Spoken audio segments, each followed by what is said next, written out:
Hello guys, कैसे हो आप लोग? आई होप आप लोग सब बढ़िया होंगे।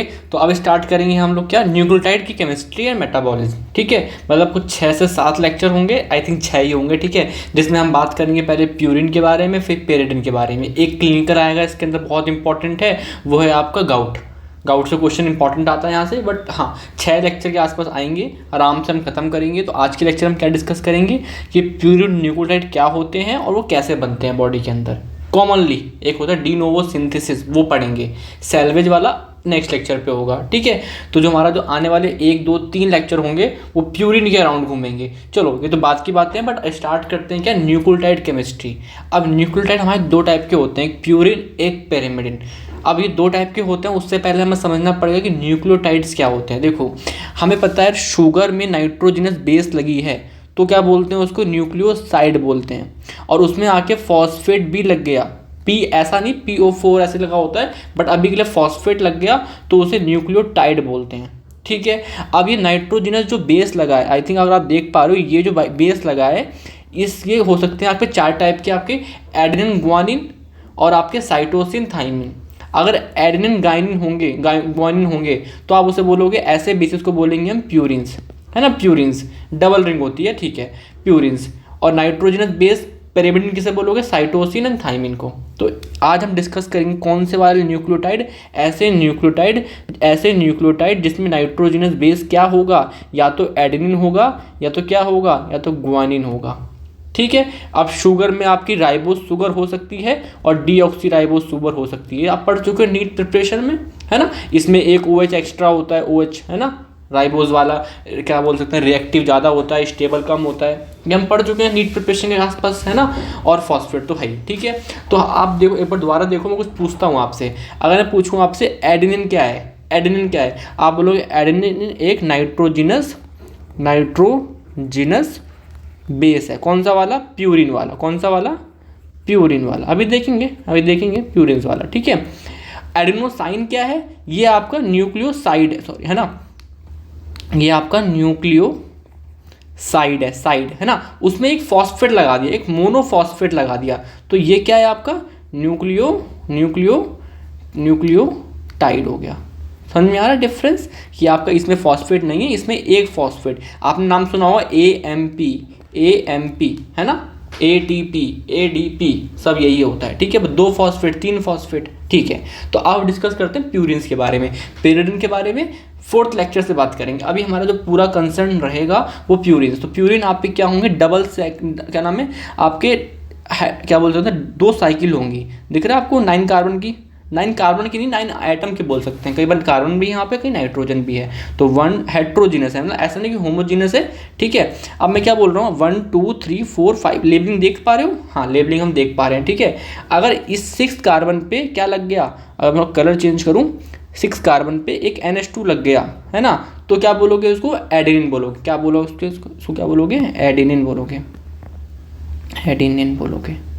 ठीक है, अगर क्या लगा, 6 कार्बन पे डबल बॉन्ड O लगा और सेकंड वाले पे NH2 लग गया, है ना, मतलब तो अब क्या बोलोगे इसको बोलोगे ग्वानिन। तो सिंपल सी बात है, प्यूरिन्स क्या होंगे आपके यार, हेट्रोजीनस हैं आपके 9 कार्बन 9 एटम्स के। ठीक है, दो रिंग होंगी, है ना, 2 रिंग होंगी, एक रिंग ये हो गई, एक रिंग ये हो गई। ठीक है, तो ये आपका अगर NH2 लग गया आपके 6 कार्बन पे तो एडेनिन, और अगर आपके 6 कार्बन में C डबल बॉन्ड O, तो मतलब कि डबल बॉन्ड O और NH2 लग गया तो ग्वानिन। ठीक है, तो आपके 2 टाइप के प्यूरिन्स हमें देखने मिलते हैं। ठीक है, चलो अगर मैं कुछ क्वेश्चन पूछूं और आप सोचो कि अगर मैंने बोला बेस है मेरे पास कौन सा, एडेनिन, है ना, और जो मेरे पास न्यूक्लियो कौन सा वाला है, राइबोस वाला है ना, तो क्या बोलोगे, एडेनोसाइन मोनोफॉस्फेट। कौन सा वाला न्यूक्लियोटाइड है, राइबोस वाला। अगर लेकिन DNA वाला, डीऑक्सी वाला होगा तो क्या बोलोगे, आगे लगा दोगे 2 प्राइम पे डीऑक्सी एडेनोसाइन मोनोफॉस्फेट। समझ में आ रहा है क्या, मतलब कहने वाली बात इतनी सी है कि अगर आप ये देखो कि डीऑक्सी वर्ड अगर किसी आगे लगा है तो इसका मतलब उसके अंदर कौन सी वाली शुगर है, डीऑक्सी वाली शुगर है। ठीक है, DNA वाली शुगर है। ठीक है, DNA वाली। समझ में आ रहा है क्या, समझ में हमको आ रहा है। ठीक है, तो अब हम देखेंगे हमारी बॉडी के अंदर ये प्यूरिन न्यूक्लियोटाइड बनते कैसे हैं, यानी कि AMP और GMP हमारी बॉडी में बनते कैसे हैं, कैसे हम बनाएंगे, ये हमारी बॉडी में कैसे बनते हैं। चलो ठीक है, ये देखेंगे और फिर हम देखेंगे कि यार इनसे ये बना सकते हैं कि हम ये भी देखें, कन्वर्जन भी देखेंगे। मतलब ओवरऑल मोटा मोटा पिक्चर इतनी सी है कि हमको आज सीखना है कि हमारी बॉडी में ये कैसे बनते हैं, है ना, कि आपके एडेनोसाइन मोनोफॉस्फेट, गुआनिन मोनोफॉस्फेट। हम इनकी बात क्यों नहीं कर रहे, साइटोसिन थाइमिन की, बिकॉज ये पेरिडिन है, इनकी हम अलग से डिस्कशन करेंगे, अलग से बात करेंगे, ठीक है। चलो अब इसका जो मेन हमारी बॉडी के अंदर फॉर्मेशन होता है उसको होता है डी नोवो सिंथेसिस से, ठीक है ना। इसमें क्या होगा, मेनली आपका लीवर में मिलेगा, साइटोप्लाज्म में हो रहा होगा, लीवर में, और लीवर में भी कहाँ, सेल्स के अंदर, साइटोप्लाज्म में, ठीक है। ये आपका ब्लड में नहीं, मतलब blood in the sense brain में, इरेथ्रोसाइट, ल्यूकोसाइट, बोन मैरो में नहीं होता है। डी नोवो सिंथेसिस वहाँ पर नहीं होगी, ठीक है। कहाँ कहाँ बताया मैंने, ब्रेन में, आपका ब्लड में यानी कि RBC में, ल्यूकोसाइट में, और आपका बोन मैरो में आपका ये डी नोवो सिंथेसिस नहीं होता है, ठीक है। जो पढ़ाऊंगा वो नहीं होगा, ठीक है। इसका मतलब उसके लिए एक अलग मेथड होगा, उसके हम पढ़ेंगे नेक्स्ट लेक्चर में, साल्वेज, वहाँ ढंग से बात करेंगे, ठीक है। चलो स्टार्ट करते हैं। तो आपको जो HMP शंट होता है वहाँ से एक चीज़ आती है आपकी, क्या, राइबोज 5-फॉस्फेट, तो उस पर काम होना शुरू होता है, चलो उससे पहले मैं डिस्कशन करूँगा कि हमें बनाना क्या है, एडेनिन, है ना। क्योंकि हमारे पास देखो राइबोज 5-फॉस्फेट तो पहले से है, देखो हम पे शुगर पहले से है राइबोज, और फॉस्फेट पहले से है, मतलब मुझे नाइट्रोजिनस बेस बनाना है। क्या बनाना है, नाइट्रोजिनस बेस, यानी कि मेरे पास शुगर पहले से है, फॉस्फेट पहले से है, ठीक है। मुझे बस एक इसमें एडेनिन लगाना है या फिर गुआनिन लगाना है, तो मेरा बन जाएगा क्या, प्यूरिन न्यूक्लियोटाइड। समझ में आ रहा है। तो अब मुझे समझना पड़ेगा कि एडेनिन मेरा किस किस से बना होता है। तो वापस लेके चलता हूँ आपको, है ना, प्यूरिन के एक सिंपल से स्ट्रक्चर पे। ये स्ट्रक्चर था, चलो एक सेकंड कलर चेंज करते हैं थोड़ा, ये देखते हैं पहले। जो आपके ये वाले स्ट्रक्चर, ये वाले होते हैं, कौन से वाले, ये 5, 4 और 7, मतलब 5 वाला कार्बन, 4 वाला कार्बन और 7 वाला नाइट्रोजन। इसका जो सोर्स होता है ये आपका आता है ग्लाइसिन से आता है, ठीक है, ग्लाइसिन से आता है। और दिखाऊं और बताऊं, आपका जो ये वाले होते हैं, ये वाले, है ना, एक सेकंड, ये वाले 9 वाला और 3 वाला, ये आता है आपका, आई थिंक गुलाटामिन से आता है, ये गुलाटामिन से आता है। ये मैं क्यों बता रहा हूँ, बिकॉज यार आप देखोगे पूरे प्रोसेस में कहीं गुलाटमिन आ रहा है ना, कहीं ग्लाइसिन आ रहा है, तो ये क्यों आ रहे हैं, बिकॉज जो आपका प्यूरिन है वो बनेगा इनके ही कंट्रीब्यूशन से, ठीक है। जो आपका ये वाला है कार्बन, ये वाला कार्बन, कलर चेंज करते हैं थोड़ा सा, ये वाला कार्बन है, इसका कंट्रीब्यूशन क्या आएगा, इस CO2 आएगा, ठीक है। अब इसको ऐसे लिख देते हैं, जो ये वाला कार्बन है इसका कंट्रीब्यूशन होता है आपका मिथाइल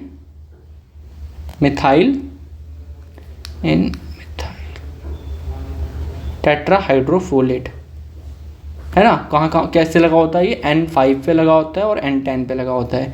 अब इसका मतलब आप कैसे समझोगे, आप पढ़ के आओ 1 कार्बन मेटाबॉलिज्म, विटामिन B9 पढ़ के आओ, है ना, आपको समझ में आएगा कि N5 और N10 का मतलब क्या है। अभी बता देता हूँ कि जो मिथाइल ग्रुप है वो N5 पे भी लगा है, N10 पे लगा है, दोनों बीच में लगा हुआ है, अटैच है उनसे।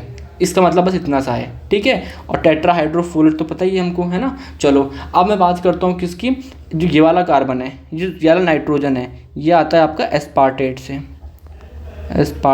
आराम से लिख लो, वरना नोट्स भी अगर आगे चल के दूंगा तो आपको मिल ही जाएंगे, ठीक है, समझ में आ ही जाएगा, ठीक है। ये आपका एस्पार्टेट से आएगा। बस समझाने वाली बात इतनी सी है कि जो पूरी प्रोसेस पढ़ाऊंगा, जो कि इतनी इंपॉर्टेंट पेपर में नहीं पूछी जाती है, मैं सच बताऊँ, नहीं पूछी जाती है, पता होना चाहिए।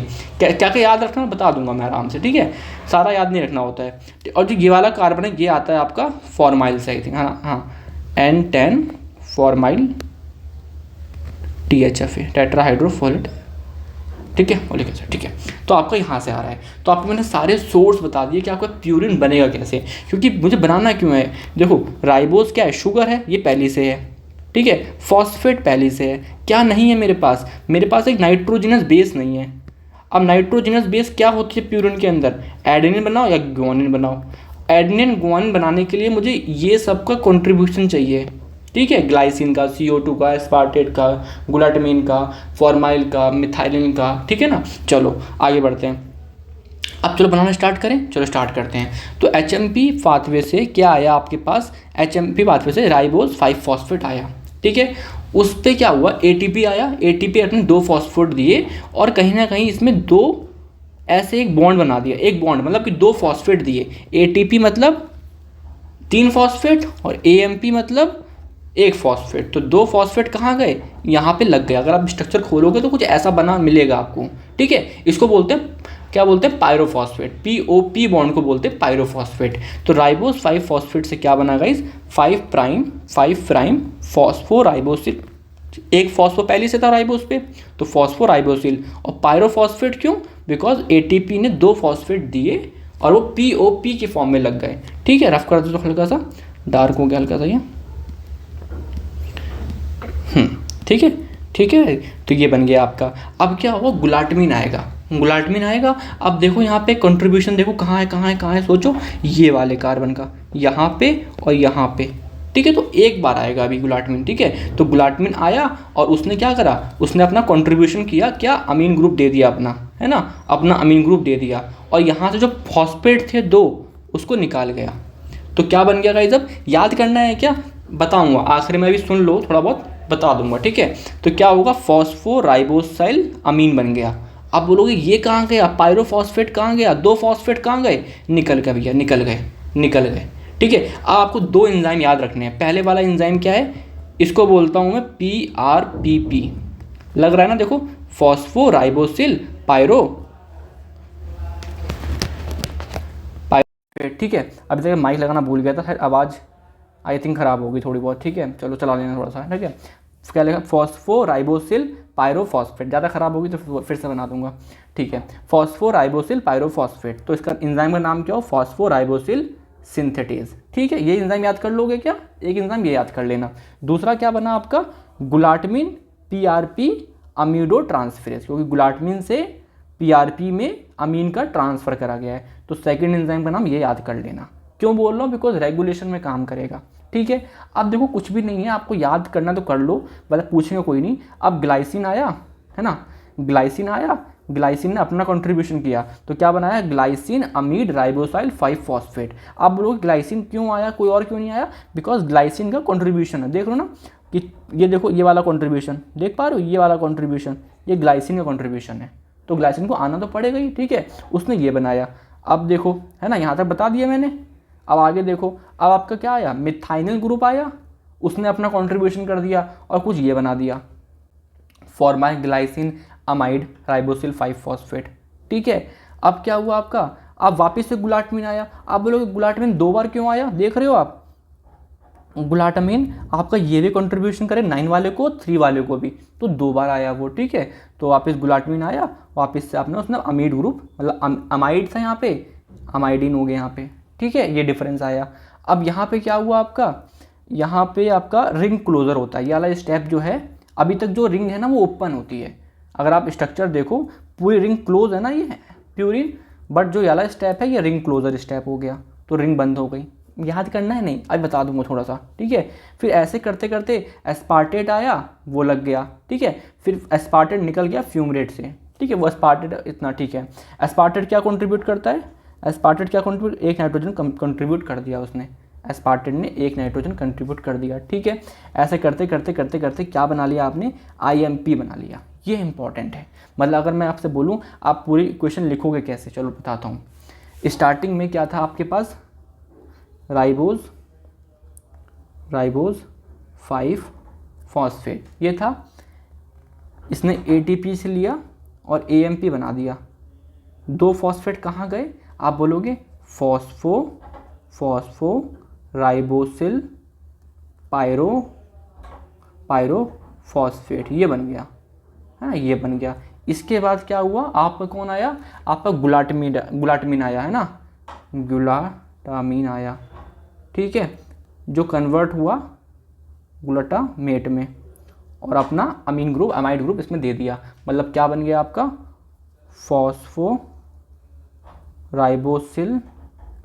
फॉस्फोराइबोसिल अमीन, ये बन गया, अमीन ग्रुप यहाँ पर आ गया, ठीक है। और जो ये फॉस्फेट थे ये निकल गए, ये फॉस्फेट भी यहाँ पे निकल गए, ये याद कर लोगे यहाँ पे। इसके बाद डॉट डॉट डॉट कर देना और सीधे लिख देना आप लोग क्या, IMP, इनोसिन मोनोफॉस्फेट। ये आपका पहला न्यूक्लियोटाइड, प्यूरिन न्यूक्लियोटाइड है। जो आपको AMP होगा, GMP होगा, वो मैं इससे ड्राइव कर लूँगा। तो आपका पेरेंटल न्यूक्लियोटाइड बन गया, ये पेरेंट है, इससे मैं सब बना लूँगा, न्यूक्लियोटाइड बन गया, पहला बना ये, ठीक है। IMP क्या बोलते हैं इसको, इनोसिन मोनोफॉस्फेट। बीच में बहुत से स्टेप आते हैं, अगर आपसे याद हो सके तो वेरी गुड, अदरवाइज इतना तो आना चाहिए। इसके 2 एंजाइम याद करो, कौन कौन से, ये होगा आपका PRP सिंथेटेज, है ना, सिंथेटेज। और ये क्या है आपका, ग्लूटामाइन, PRP क्या, ट्रांसफर अमीन, है ना, अमीन ट्रांसफरेज, अमाइड ट्रांसफरेज कुछ ऐसा एंजाइम होगा। तो अब याद कर लो कि ये एंजाइम और ये बन गया आपका, ठीक है। तो यही हो रहा है। अब रास्ते में आप बोलोगे क्या क्या हो रहा है, कुछ नहीं हो रहा। जो बीच में कंट्रीब्यूशन ग्लाइसिन कर रहा है, तो कभी ग्लाइसिन आएगा, कभी ग्लूटामिन आएगा, कभी आपका एस्पार्टिड आएगा, कभी आपका फॉर्माइल आएगा, कभी आपका मिथाइनिल आएगा, है ना। तो वो कंट्रीब्यूशन के हिसाब से वो चलती रहेगी, ठीक है। तो आपका ये बन गया कि IMP क्या है, आपका पेरेंट न्यूक्लियोटाइड। इससे मैं सारी चीज़ें बना लूँगा। क्या बनाना है मुझको, AMP बनाना है और GMP बनाना है, ठीक है। चलो देखते हैं, synthesis of AMP from IMP, है ना। IMP बना चुके हैं, अब AMP बनाते हैं उससे। तो क्या होगा, IMP है आइनोसिन मोनोफॉस्फेट, उसमें आपका एस्पार्टेट आएगा और क्या बनाएगा, इंटरमीडिएट एडेनाइल सक्सिनेट, ठीक है, एडेनाइल सक्सिनेट, जिससे फ्यूमिनेट निकलेगा बाहर और क्या बन जाएगा, AMP बन गया, AMP बन गया। इतना सिंपल है, ठीक है। पहला एंजाइम का नाम याद करना है आपको, एडेनाइल सक्सिनेट सिंथेटेज, बहुत आसान है। ये बना है, इसके नाम के आगे सिंथेटेज लगा दो, ठीक है, बस इतना ही है ना। और ये ठीक है, फ्यूमरेट निकला यहाँ पे, AMP बन गए यहाँ पे, सिंपल। इस स्टेप में आपको GTP चाहिए, ये इंपॉर्टेंट है, याद रखना। इस स्टेप में आपको GTP चाहिए, ठीक है। कोई इतना पूछता नहीं है ये इतना, है ना। चलो अब मान लो AMP बन गया है, लेकिन ATP बनाना है, तो कुछ नहीं करना, उसमें फॉस्फेट लगाते जाओ, काइनेज लगाते जाओ, फॉस्फेट लगाते जाओ। आपका एक फॉस्फेट लगाया AMP में, ADP बन गया, एक और लगाया ATP बन गया, ठीक है। वो तो सिंपल बात है। अब चलो बनाते हैं IMP से GMP बनाते हैं। तो पहला आता है डिहाइड्रोजिनेज, मतलब कि हाइड्रोजन निकालेंगे। तो इसमें से हाइड्रोजन निकाले तो NAD से क्या बन गया, NADH, ठीक है। और कुछ ये बना आपका क्या, ज़ैंथोसिन मोनोफॉस्फेट, ठीक है। फिर आपका ग्लूटामिन आया, ATP की प्रेजेंस में GMP बना लिया। मतलब क्या हुआ, ATP चाहिए। फिर बोल रहा हूँ, इंपॉर्टेंट है ये लाइन, ATP चाहिए। आपने नोटिस करा एक चीज़, याद करो, देखो AMP बनाने के लिए GTP चाहिए और GMP बनाने के लिए ATP चाहिए, है ना। कुछ इंटरेस्टिंग लग रहा है।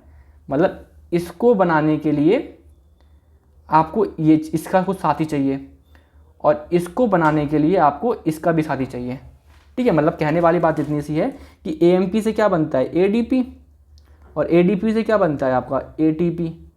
ATP किसके लिए ज़रूरी है, GMP बनने के लिए, ठीक है। और GMP से क्या बनता है, देखो GDP, और GDP से GTP। तो GTP किसके लिए ज़रूरी है, AMP के लिए। मतलब कहीं ना कहीं दोनों एक दूसरे के ऊपर डिपेंड हैं, ठीक है। चलो स्टार्ट करते, आगे देखते हैं। तो जो मैंने सब कुछ बताया है आपको अभी तक जो बताया है मैंने आपको, वो आपको मैंने बताया राइबोस के ऊपर, है ना। देखो स्टार्ट कहाँ से करा था, कौन सी शुगर थी, बताओ कौन सी शुगर थी, राइबोस शुगर थी। अगर मैं इसको कन्वर्ट करना चाहूँ डीऑक्सीराइबोस में, मतलब कि एडेनोसाइन डाइफॉस्फेट है, मैं इसे कन्वर्ट करूँ डीऑक्सी एडेनोसाइन डाइफॉस्फेट में, मतलब कि शुगर कौन सी लगाना चाहता हूँ, डीऑक्सी वाली। तो कुछ भी नहीं है, एक एंजाइम डाल दो, रिडक्टेज, है ना, राइबो न्यूक्लियोटाइड रिडक्टेज, है ना। एक होगा आपका थायरोडक्सिन और NADPH की प्रेजेंस में। ये क्या काम करते हैं, बेसिकली ऐसा होता है, जो आपका ये है रिड्यूस थायरोडक्सिन होता है ना, वो हो जाता है ऑक्सीडाइज्ड, NADPH इसको वापस से सही कर देता है, ठीक है। तो मतलब ये काम करते हैं, मतलब अपने आप को थायरोडक्सिन ऑक्सीडाइज कर लेता है, और जो ये वाली चीज़ है इसका हो जाता है रिडक्शन। इतना डिटेल में नहीं जाना है, इसे रफ कर दो, यहाँ पे सिंपल लिख दो थायरोडक्सिन, और क्या चाहिए आपको, NADPH की प्रेजेंस में हम ही कर सकते हैं। मैं फिर बोलूँगा, ये लेक्चर इतना इंपॉर्टेंट नहीं है, आप बस देख लो एक बार कि हाँ ऐसा ना हो बिल्कुल ब्लैंक हो, बिकॉज कहीं ना कहीं बेसिक्स तो आनी चाहिए ना। चलो अब इसके रेगुलेशन देखते हैं, ये इंपॉर्टेंट है थोड़ा सा। तो मैं रेगुलेशन फीडबैक रेगुलेशन कर सकता हूँ एक बार आईएमपी सिंथेसिस को। मैं 2 एंजाइम बताए थे मैंने, कौन कौन से बताओ, ये वाले ये वाले। अब आप खुद सोचो, आप खुद सोचो इन सबसे क्या बन रहा है। आईएमपी क्या क्या बनाया था, एएमपी बनाया था और क्या बनाया था, जीएमपी बनाया था। तो जो ये दोनों लोग हैं ना ये फीडबैक करेंगे, ये बन गए बहुत सारे, तो जाके इसको रोकेंगे। फीडबैक यही तो होता है, ये जाके इसको रोक रहे हैं, है ना, ये जाके इसको रोक रहे हैं, ये जाके इसको रोक रहे हैं इन 2 एंजाइम्स को। तो मतलब आपके जो रेगुलेटरी एंजाइम है इनको एएमपी और जीएमपी रोक रहे हैं कि हम बन गए भैया अब रुक जाओ। फीडबैक मैकेनिज्म सिंपल सा, ठीक है। और अब एएमपी जीएमपी सिंथेसिस में कौन कौन से एंजाइम होते हैं, देखो आप बोलोगे ये वाला एंजाइम होता है, कौन सा वाला, एडिनिल सक्सिनेट सिंथेटेज, यही तो है ना, एडिनिल सक्सिनेट सिंथेटेज। तो इसको कौन लोग फीडबैक कौन देगा, एएमपी बोलेगा रुक जाओ, ठीक है। अब मैं बोलूँगा आपसे क्या, ये आईएमपी डिहाइड्रोजिनेज, इसको कौन फीडबैक देगा, इसको फीडबैक देगा ये नेगेटिव, रुक जाओ, है ना। तो ये चीज़ यहाँ पे लिखी है कि आईएमपी डिहाइड्रोजिनेज को जीएमपी देगा और इसको ये फीडबैक ये देगा। बहुत स्टूपिड सा लेक्चर था आज का, ऐसा कुछ भी इंपॉर्टेंट ठीक है आता नहीं है पेपर में, बट अगेन इंपॉर्टेंट क्या ही होता है, ठीक है। पेपर में जो आ जाए वो इंपॉर्टेंट होता है वो तो ठीक ही है, बट मैं तो यही कहूँगा आप लोग आराम से लेक्चर को देखो समझो, ठीक है, कि हमारी बॉडी के अंदर जो प्यूरिन न्यूक्लियोटाइड है वो बन कैसे रहा है ना, बन कैसे रहा है, राइबोज 5 फॉस्फेट से, ठीक है। मतलब कैसे बना, बहुत यूनिक सा है ना, मतलब डीएनए वगैरह सब इसके ऊपर ही बेस्ड है। ये ढंग से नहीं होगा तो यार डीएनए को कहाँ से मिलेगा आपको न्यूक्लियोटाइड, ठीक है। तो बहुत इंपॉर्टेंट है ये होना, है ना। इसका इंपॉर्टेंस भी आगे चल के देखेंगे, बट अभी हमने देखा डीनोवो सिंथेसिस। नेक्स्ट लेक्चर में हम बात करेंगे किसके ऊपर, सैल्वेज पाथवे, जो काफ़ी इंपॉर्टेंट है इसके कंपैरिजन में, ठीक है। उसके अंदर एक थोड़ा डिसऑर्डर वगैरह भी देखेंगे, ठीक है। तो यही है, इस पाथवे को पूरा याद करने की कोई ज़रूरत नहीं है एग्जाम पॉइंट ऑफ व्यू से। आपको जितना मैंने ये बताया इसको याद कर लेना, बाकी आपको आना चाहिए कि इस बीच में हुआ क्या, इस बीच में हुआ क्या। आपकी जो भी ग्लाइसिन ग्लूटामिन जो भी है वो आते गए, कुछ ना कुछ बनाते गए, ठीक है। और अल्टीमेटली आपको क्या पता होना चाहिए, ये स्ट्रक्चर में किसका क्या क्या कंट्रीब्यूशन है ये पता होना चाहिए, ठीक है। आई होप समझ में आया होगा। स्टार्टिंग की वीडियो के कुछ 10 से 15 मिनट ही आई थिंक माइक मेरा ऑन नहीं था, तो आवाज़ अगर ठीक रहे, ठीक है, तो कोई बात नहीं, वरना मैं एडिट करके वो पार्ट फिर से रिकॉर्ड कर लूँगा, ठीक है। चलिए थैंक यू, बाय।